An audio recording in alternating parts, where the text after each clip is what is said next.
Most of us believe our choices are our own. But what if I told you your brain has been the battlefield of a secret chemical and digital war? December 1953, New York. Four tobacco CEOs gathered in secret at the Plaza Hotel to hide a deadly truth. A breakthrough study had just proven that cigarette tar caused skin cancer in mice, a bomb they had to defuse. They signed a frank statement to the public, launching the most successful and dangerous scientific fraud in history. They used radioactive isotopes to track nicotine's journey, revealing its terrifying efficiency in reaching the human brain. It takes only 7 seconds for nicotine to pierce the blood-brain barrier and hijack your neural pleasure circuits. This chemical war was meticulously designed to create an instant and unbreakable neural loop within the user. By 1954, their own secret experiments induced lung cancer in dogs, proving the fatal link they publicly denied. They added ammonia to boost the speed of nicotine, ensuring a harder hit that would sink deeper into the brain. Internal memos revealed they knew nicotine was as addictive as heroin, yet they marketed it as a simple stress reliever. Light cigarettes were a fraud, designed to trick testing machines while forcing humans to inhale much deeper.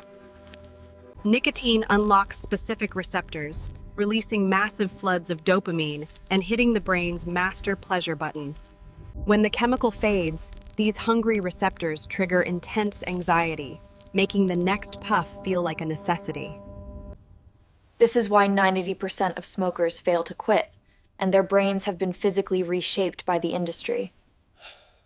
Scientist Wolfram Schultz discovered that dopamine spikes at the signal of a reward, not the reward itself. If the expected reward didn't come, dopamine crashed. It is not a hedonist, but a strict teacher of survival. Addiction creates a tragic split.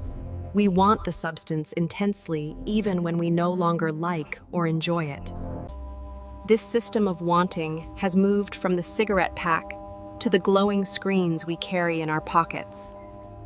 Every like, every notification, and every infinite scroll is a microdose of dopamine designed to keep you hooked. We are trapped in an infinite loop of wanting, constantly searching for a satisfaction that the algorithm never delivers.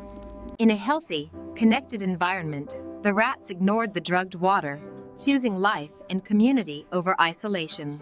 Vietnam soldiers proved this on a human scale. They used heroin to survive the crushing isolation of the jungle. Upon returning home to their human parks, 90% of those addicted soldiers quit heroin without any rehab. Chronic addiction physically shrinks the prefrontal cortex, the very part of our brain responsible for our freedom of choice.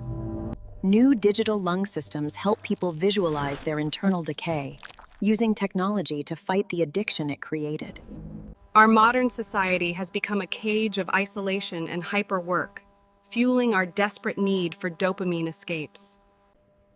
When we are isolated and stressed, our brains are prime targets for the industries that profit from our cravings. The cure for addiction is not just individual willpower. It is the rebuilding of our social and emotional connections. True liberation begins when we realize that the fight isn't just inside our heads, but in the world we've built. We must stop building invisible prisons and start building human parks that nourish meaning and true connection. Real life happens when we look up from the screen and rediscover the power of being present with one another. Let us rebuild a world that nourishes the soul, ending the dopamine war once and for all.